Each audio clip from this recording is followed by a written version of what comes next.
Hello students, आज के video में हम आपसे बात करेंगे इकोनॉमिक डेवलपमेंट टॉपिक में रूरल डेवलपमेंट। रूरल डेवलपमेंट मतलब ग्रामीण विकास, गांव का विकास। हिंदुस्तान इंडिया की बात जब करते हैं तो इंडिया में बहुत सारे एरिया आज भी एग्रीकल्चर फार्मिंग पर डिपेंडेंट है। रूरल एरियाज का स्पेशली उनकी रेवेन्यू का जो सोर्स है वो क्या है, एग्रीकल्चर फार्मिंग है। और रूरल डेवलपमेंट में अभी भी बहुत सारे ऐसे प्रोस्पेक्ट्स पेंडिंग हैं, अवेलेबल हैं, जिनमें ध्यान देने की जरूरत है। क्योंकि किसी भी कंट्री, इंडिया की जहां बात की जा रही है, इकोनॉमिक डेवलपमेंट बिना रूरल डेवलपमेंट को फोकस किए हुए, बिना उनके रूरल डेवलपमेंट पे एक्शन प्लान बनाए हुए हमारी कंट्री का इकोनॉमिक डेवलपमेंट पॉसिबल नहीं हो सकता। इंडिया तब तक डेवलप कंट्री की कैटेगरी में नहीं आ सकती जब तक वहां पे रूरल डेवलपमेंट पे अपना अटेंशन फेस ना करे। तो रूरल डेवलपमेंट का मतलब क्या है, मैं आपसे बात कर रहा हूं। तो रूरल डेवलपमेंट का मतलब है an action plan for the social and economic growth of the rural area. एक ऐसा एक्शन प्लान बनाना, एक ऐसी स्ट्रेटजी मेकिंग करना जिससे वहां के रहने वाले लोगों का इकोनॉमिक ग्रोथ हो सके, लोगों की रेवेन्यू बढ़ सके, लोगों का स्टैंडर्ड ऑफ लिविंग बढ़ सके, लोगों की सोशल स्टैंडर्ड डेवलप हो सके। उसके लिए क्या है कि रूरल एरिया के लिए एक एक्शन प्लान को डेवलप करना जिससे ये सब चीजें पॉसिबल हो। और जब ये सारी चीजें होंगी तो उसका दिशा में हमारे को रूरल डेवलपमेंट देखने को मिलेगा। क्योंकि रूरल एरिया को डेवलप करके ही इंडिया अपनी कंट्री के इकोनॉमी को बूस्टअप कर सकती है, अपनी कंट्री के जीडीपी को तेजी से आगे बढ़ा सकती है, अपनी कंट्री को डेवलप कंट्री की कैटेगरी में स्टैंडर्ड एस्टेब्लिश कर सकती है। और इस सब चीजों के लिए जरूरी है कि एक ऐसे एक्शन प्लान पे वर्क करना, एक ऐसे स्ट्रेटजी पे वर्कआउट करना जिससे क्या हो कि रूरल एरिया में जो ये तमाम प्रोस्पेक्ट्स अभी पेंडिंग है, जिन पे अर्बन एरिया के कंपैरिजन में कम फोकस किया गया है, इन पर फोकस किया जाए। और जब चीजों पे फोकस किया जाएगा, इन चीजों पे होगा, तो वहां के रहने वाले लोगों का डेवलपमेंट होगा, वहां के रहने वाले लोगों की इकोनॉमी का डेवलपमेंट होगा, लोगों के स्टैंडर्ड ऑफ लिविंग बूस्टअप होगी, इंफ्रास्ट्रक्चर डेवलपमेंट डेवलप होगा, सोशल डेवलपमेंट होगा। और इन सब चीजों के होने पर रिजल्ट फाइनली हमारी कंट्री के इकोनॉमिक बूस्टअप की ओर जाएगा, हमारी कंट्री के जीडीपी को तेजी से बढ़ाने में हेल्प करेगा। और हमारी कंट्री तभी आगे जा सकती है जब हमारी कंट्री के रूरल एरिया डेवलप हो, अर्बन एरिया के कंपैरिजन में रूरल एरिया भी डेवलप हो, तभी हमारी कंट्री का डेवलपमेंट हो सकता है।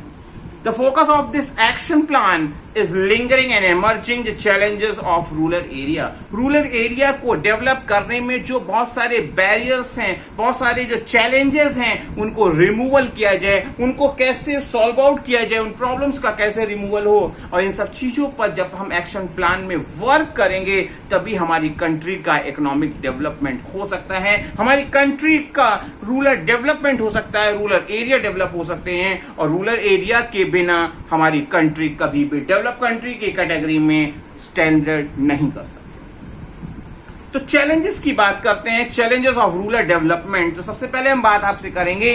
रूरल एरिया में जो क्रेडिट फैसिलिटीज की, क्योंकि हम सभी जानते हैं कि रूरल एरिया में एग्रीकल्चर फार्मिंग, इनका सबसे रूरल एरिया के रहने वाले लोगों का रेवेन्यू का मेन स्कोप आज भी एग्रीकल्चर फार्मिंग है। और उस फार्मिंग को प्रॉपर वे में रन आउट कराने के लिए क्रेडिट की रिक्वायरमेंट होती है। फार्मिंग एक्टिविटीज तभी प्रॉपर वे में ऑपरेट हो सकती है जब फाइनेंस की, फार्मर्स की नीड फुलफिल हो, उनकी जरूरत के हिसाब से उनको समय समय पर जितनी भी उनकी फाइनेंशियल रिक्वायरमेंट है वो पूरी कराई जाए। और इन सब चीजों को जब तक नहीं कराया जाएगा तब तक एग्रीकल्चर फार्मिंग डेवलप नहीं होगी। एग्रीकल्चर फार्मिंग डेवलप नहीं होगी तो हमारी रूरल एरियाज डेवलप नहीं हो पाएंगे। और जब तक रूरल एरिया डेवलप नहीं होंगे हमारी कंट्री का डेवलपमेंट पॉसिबल नहीं होगा। तो सबसे बड़ा चैलेंज है रूरल एरिया के डेवलपमेंट में, वो है रूरल क्रेडिट का। रूरल क्रेडिट की एक ऐसी रिक्वायरमेंट जो क्या है, एक तरह से कह सकते हैं एक लाइफ लाइन है, एक ब्लड की जो फार्मिंग एक्टिविटी को प्रॉपर मैनर में ऑपरेट कराने के लिए बहुत जरूरी। क्योंकि जब तक फाइनेंस की नीड को फुलफिल नहीं किया जाएगा, रूरल क्रेडिट्स की नीड फुलफिल नहीं की जा सकेगी। जैसे ही आप सभी जानते हैं किसी भी बिजनेस को ऑपरेट कराने के लिए फाइनेंस की रिक्वायरमेंट होती है, वैसे ही एग्रीकल्चर फार्मिंग की एक्टिविटीज तभी प्रॉपर मैनर में रन आउट कर सकती हैं, वर्कआउट कर सकती हैं, जब हमारे को क्या हो, प्रॉपर मैनर में रूरल क्रेडिट की फैसिलिटीज अवेलेबल हो, रूरल रिक्वायरमेंट, रूरल एरिया में जो फाइनेंस की नीड हो वो फुलफिल हो सके। और जब ऐसा होगा तो उस कंडीशन में हमारी कंट्री के एग्रीकल्चर का डेवलपमेंट होगा। एग्रीकल्चर जब डेवलप होंगे तो रूरल एरिया को डेवलप करने में हमारे को बहुत हेल्प मिलेगी, क्योंकि रूरल एरिया की जब भी बात की जाती है तो हमारे इमेज में हमारे सामने एक एग्रीकल्चर फार्मिंग, एक एग्रीकल्चर सेक्टर का सबसे पहले एक पिक्चर प्रेजेंट होती है, क्योंकि जब से ज्यादा रूरल एरिया तभी डेवलप हो सकता है जब रूरल क्रेडिट की फैसिलिटीज अवेलेबल हो। अर्बन एरियाज में क्रेडिट फैसिलिटीज इजीली अवेलेबल हम लोग अक्सर देखते हैं, बट रूरल एरियाज में नहीं है। अगर रूरल एरियाज में भी ये तमाम चीजें कर ली जाए तो अर्बन एरिया के कंपैरिजन में रूरल एरिया को भी डेवलप होने में किसी भी तरह की कोई भी प्रॉब्लम नहीं आएगी। अब क्रेडिट भी कई तरह की, फाइनेंस की जो नीड होती है फार्मिंग सेक्टर में वो कई तरह की होती है। तो सबसे पहले अगर हम बात करते हैं शॉर्ट टर्म क्रेडिट,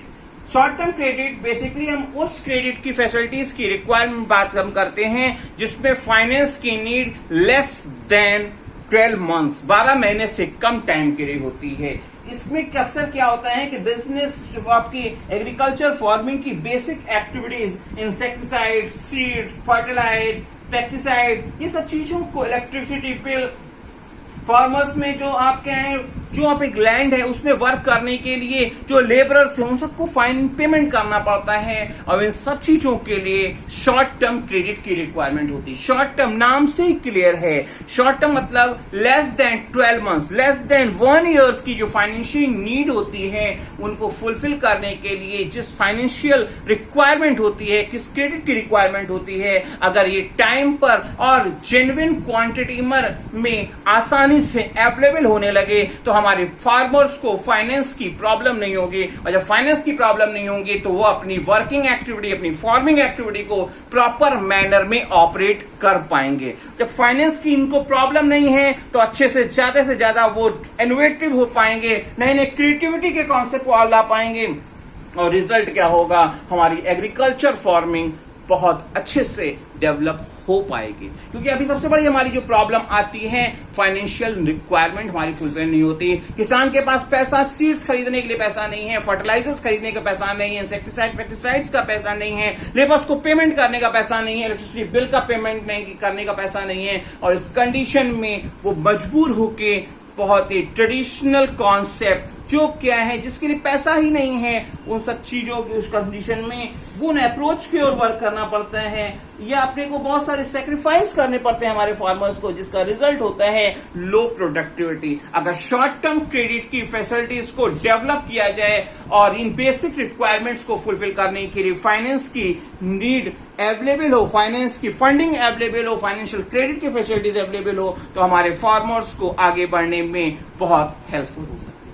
दूसरी क्रेडिट रिक्वायरमेंट की अगर हम बात करते हैं तो medium term credit, mid term credit 1 year से ज्यादा और 5 ईयर से कम टाइम के लिए जिस फाइनेंशियल की रिक्वायरमेंट होती है उसे हम लोग कहते हैं मिड टर्म क्रेडिट। अक्सर मशीन खरीदने के लिए, किसी इक्विपमेंट को खरीदने के लिए, किसी कंस्ट्रक्शन प्रोसेस को वर्कआउट कराने के लिए, डिगिंग ऑफ वेल्स को जनरेट कराने के लिए, इन सब चीजों के लिए फाइनेंस की रिक्वायरमेंट होती है। ये नॉर्मली 1 ईयर्स टू 5 ईयर्स के लिए रिक्वायरमेंट होती है। और अगर हम हमारे फार्मर्स को टाइम से इजी वे में, इजी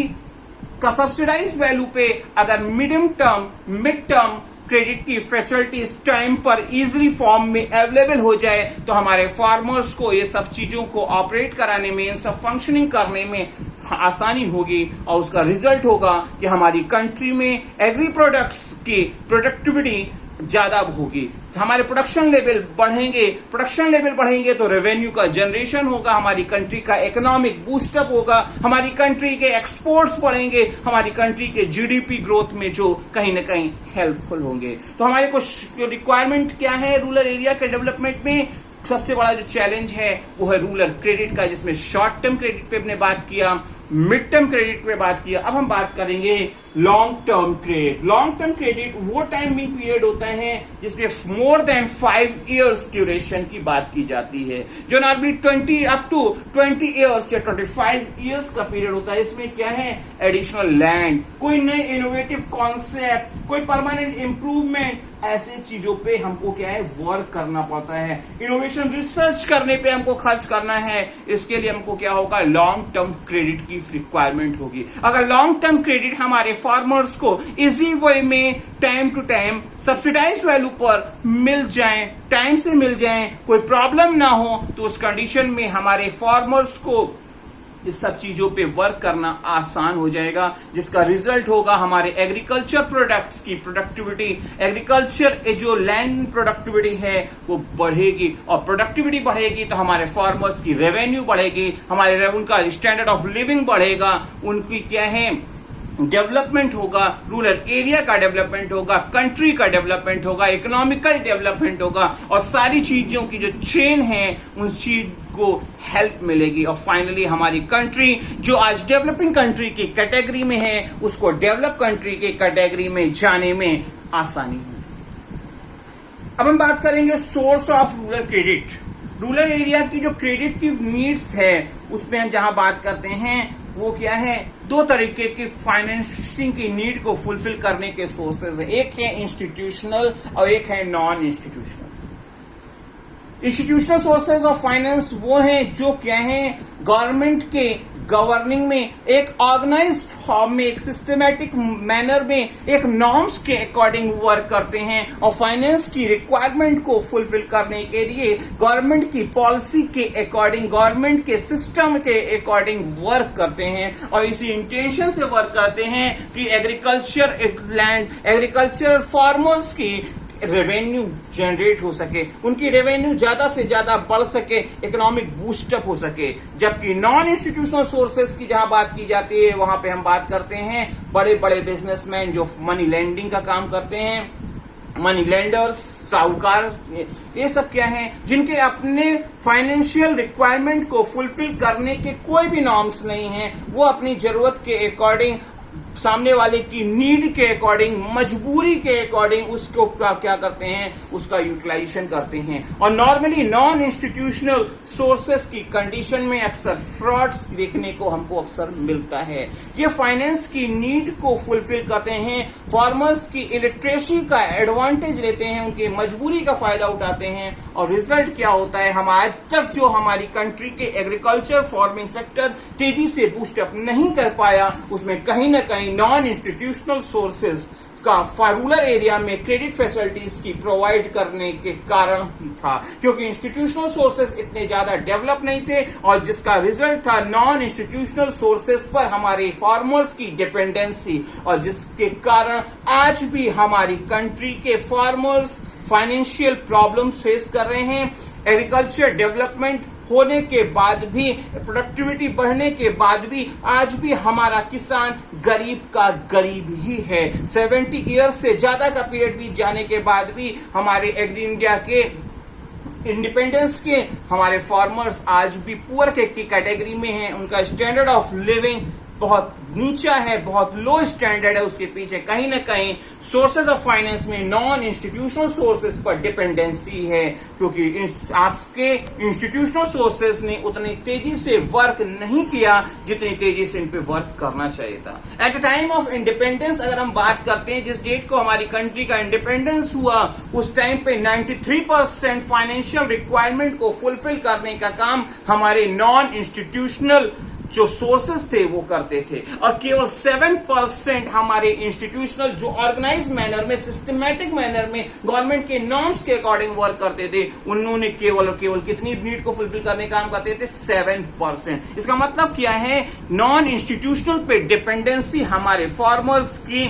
ज्यादा थी, और उसके पीछे रीजन था कहीं ना कहीं गवर्नमेंट की पॉलिसीज, गवर्नमेंट के सिस्टम, इंस्टीट्यूशनल सोर्सेस की वर्किंग एक्टिविटी में एक बहुत ज्यादा कॉम्प्लेक्सिटी होना और हमारे एग्रीकल्चरल फार्मर्स का इलिटरेट होने के कारण उनका नॉन इंस्टीट्यूशनल सोर्सेस पे डिपेंडेंसी ज्यादा देखने को मिलती थी, और जिसके कारण आज भी हमारे एग्रीकल्चर फार्मर, आज भी हमारे रूरल एरिया के डेवलपमेंट नहीं हो पाए हैं। धीरे धीरे करके आज इंस्टीट्यूशनल सोर्सेस ने अपनी वर्किंग से इस चीज को बदलने की कोशिश किया है, बट आज भी 100% इंस्टीट्यूशनल सोर्सेस पर रूरल एरिया के फार्मर्स, रूरल एरिया के जो फार्मर्स हैं उनकी एक्टिविटी पूरी तरह से डिपेंडेंट नहीं हुई। आज भी लगभग 2/3 पोर्शन पर ही केवल इंस्टीट्यूशनल सोर्सेस अपनी फाइनेंशियल रिक्वायरमेंट को फुलफिल कर रहा है। अप्रॉक्स 66%, 67% कंडीशन में इंस्टीट्यूशनल पे डिपेंडेंसी हुई है, प्रोग्रेस हुई है, बट वो 100% नहीं पहुंची। और जब तक 100% नहीं पहुंचेगी या नियरली 100% नहीं होगी, तब तक हमारी कंट्री का रूरल डेवलपमेंट के चांसेस, प्रोस्पेक्ट्स पेंडिंग रहेंगे। आज भी 2/3 पार्ट पे इंस्टीट्यूशनल सोर्सेज ऑफ फाइनेंस की रिक्वायरमेंट फुलफिल कर रहे हैं, जबकि 1/3 एरिया में नॉन इंस्टीट्यूशनल की वर्किंग आज भी वर्कआउट कर रही है, रूरल एरिया की क्रेडिट की फैसिलिटीज को फुलफिल कर रही है। इसमें भी 75% जो पार्टिसिपेशन है इंस्टीट्यूशनल सोर्सेस के, जो टोटल पार्टिसिपेशन में भी अगर हम देखते हैं तो 75% अप्रॉक्स 3/4 पोर्शन कॉमर्शियल बैंक का है। 66% जो एरिया पे वर्क कर रहे हैं इंस्टीट्यूशनल सोर्सेज, उसमें 3/4 कॉमर्शियल बैंक है, और रेस्ट में अदर सोर्सेज जो ऑर्गेनाइज इंस्टीट्यूशनल के हैं वो वर्कआउट कर रहे हैं। टाइप्स ऑफ इंस्टीट्यूशनल सोर्सेस की हम बात करते हैं तो सबसे पहले हम बात करेंगे cooperative credit society. Cooperative credit society की एस्टेब्लिशमेंट इसीलिए किया ही गया कि सोसाइटी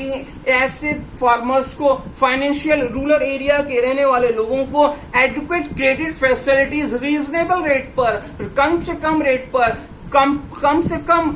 कॉम्प्लेक्सिटी पर, डिफिकल्टीज को कम करते हुए ज्यादा से ज्यादा उनको एडिक्वेट क्रेडिट की फैसिलिटीज प्रोवाइड करें। और इतना ही नहीं, उनको डाइवर्सिफाइड एग्रीकल्चर प्रोडक्शन, और एग्रीकल्चर प्रोडक्शन को कैसे स्टैंडर्डाइज किया जाए, कैसे उसको आगे मॉडरेट किया जाए, कैसे रिसाइकिल किया जाए, समय के समय उस पर कैसे प्रोग्रेस किया जाए, इन सब चीजों को हेल्प प्रोवाइड करने के लिए, उनको बूस्टअप करने के लिए कोऑपरेटिव क्रेडिट सोसाइटी ने वर्क करने का काम किया है, जिसका रिजल्ट है कि presently 1/6 portion of total credit need को फुलफिल करने में कोऑपरेटिव क्रेडिट सोसाइटी, जो टोटल क्रेडिट रिक्वायरमेंट है उसका 1/6 अप्रॉक्स 16 to 17% एरिया के फाइनेंशियल की नीड, जो टोटल नीड का 16 to 17% cooperative credit society fulfil कर रही है। सेकेंड इंस्टीट्यूशनल सोर्सेस पर अगर हम बात करते हैं तो उसमें बात आती क्या है, कॉमर्शियल बैंक, जिसमें आपको state bank, Punjab national bank, Canara bank, lots of banks की बात करते हैं। स्टेट बैंक को एस्टेब्लिश ही इसीलिए किया गया ताकि रूरल एरिया का डेवलपमेंट हो सके। स्टेट बैंक ऑफ इंडिया, जिसे इंपीरियल बैंक ऑफ इंडिया पहले कहा जाता था, उसका एस्टेब्लिशमेंट कब हुआ, 1955 में एस्टेब्लिशमेंट हुआ, और इसका मेन जो मोटिव था रूरल क्रेडिट की फाइनेंशियल को नीड को फुलफिल करना। इसको नेशनलाइज करने का काम 1969 को हुआ है। नेशनलाइज किया गया ताकि रूरल एरिया पे इनका मेन अटेंशन जो था रूरल एरिया का डेवलपमेंट, क्योंकि हम सभी जानते हैं कि जब तक रूरल एरिया को हम डेवलप नहीं करेंगे, रूरल एरिया को बूस्टअप नहीं करेंगे, तब तक हमारे एक कंट्री का डेवलपमेंट पॉसिबल नहीं है। हमारी country develop country, super power तब तक नहीं बन सकती जब तक हमारे रूरल एरिया डेवलपमेंट ना हो पाए, क्योंकि ये एक बैरियर का काम कर रही है, एक ब्रेक का काम कर रही है, एक स्टॉपेज का काम कर रही है रूरल एरिया का डेवलपमेंट ना होना। अर्बन एरिया तो डेवलप हो रहे हैं, बट अर्बन एरिया को भी तेजी से बूस्टअप तभी किया जा सकता है जब हमारे रूरल एरिया डेवलपमेंट हो, जब दोनों से इंटरकनेक्टिविटी हो। और इसके लिए आपके इंस्टीट्यूशनल सोर्सेज ऑफ फाइनेंस में जो दूसरा बात हमने किया वो है commercial bank. Third institutional sources पे अगर हम बात करते हैं तो आपने नाबार्ड का नाम सुना होगा। नाबार्ड मतलब क्या है? National bank for agriculture and rural development. एक ऐसा बैंक जिसका क्या मोटिव ही एग्रीकल्चर और रूरल एरिया को डेवलप करना है। एक ऐसा इंस्टीट्यूशन जो प्लान्ड मैनर में एक ऐसी एक्टिविटी को ऑपरेट कराना जिससे रूरल एरिया के फाइनेंस की नीड को फुलफिल की जा सके और एग्रीकल्चर फार्मिंग एक्टिविटी को प्रॉपर मैनर में ऑपरेट कराया जा सके, एग्रीकल्चरल फार्मर्स की प्रॉब्लम्स का रिमूवल किया जा सके और इन सब चीजों को कर ही हमारी कंट्री के इकोनॉमिकल डेवलपमेंट पॉसिबल हो सकते हैं। हम आपसे बात कर रहे हैं regional rural bank and land development bank. Regional rural banks भी इसीलिए स्टैब्लिश किए गए क्योंकि रूरल एरिया में हमारे मेजॉरिटी ऑफ पॉपुलेशन आज भी विलेज एरिया से बिलोंग करती है। उनको उस एरिया को डेवलप जब तक हम नहीं करेंगे तब तक हमारी कंट्री का डेवलपमेंट पॉसिबल नहीं होगा, तब तक हमारी कंट्री आगे बूस्टअप नहीं कर सकती, हमारी कंट्री सुपर पावर की कैटेगरी में नहीं आ सकती। हमारी कंट्री आज भी 70 ईयर्स से ज्यादा पीरियड के बीच जाने के बाद भी आज भी डेवलपिंग कंट्री इसीलिए है क्योंकि आज भी हमको इस पे वर्क करने की जरूरत है, क्योंकि जब तक हम इस पे वर्कआउट नहीं करेंगे तब तक हमारी प्रॉब्लम का रिमूवल नहीं हो सकता, हमारी कंट्री के रूरल एरिया डेवलप नहीं हो सकते और जब तक रूरल एरिया डेवलपमेंट नहीं होगा तब तक हमारे कंट्री के इकोनॉमी नहीं बढ़ेगी, लोगों का स्टैंडर्ड ऑफ लिविंग नहीं बढ़ेगा, पॉवर्टी की प्रॉब्लम का रिमूवल नहीं होगा, ह्यूमन कैपिटल फॉर्मेशन तेजी से नहीं हो पाएगा, हम स्किल का यूटिलाइजेशन नहीं कर पाएंगे और जब तक ये सारी चीजों को नहीं करेंगे तो हम वर्ल्ड की इंटरनेशनल लेवल पर ग्लोबलाइजेशन का एडवांटेज नहीं ले सकते, इंटरनेशनल कंपटीशन को फेस आउट नहीं कर सकते। इसके लिए जरूरी क्या है कि इन तमाम चीजों पे हमको वर्क करने की जरूरत है। चैलेंज क्या है? दूसरा चैलेंज पे अगर हम जब बात करते हैं, पहला चैलेंज तो रूरल क्रेडिट था, दूसरा चैलेंज है एग्रीकल्चर मार्केटिंग। आज भी हमारे फार्मर्स के सामने बहुत सारी प्रॉब्लम्स हैं। एग्रीकल्चर मार्केटिंग सिस्टम उनका इतना अपग्रेड नहीं है, वो उनके अपने प्रोडक्ट्स का, अपनी एग्रीकल्चर प्रोडक्शन का अच्छा रिजल्ट नहीं मिल पाता। उसके पीछे रीजन क्या है? Gathering the produce after harvesting. उनको क्या है, कैसे अपने प्रोडक्ट्स को कहां पे असेंबल करना है, कहां पे उनको कंज्यूमर मिलना है, उस पे उनको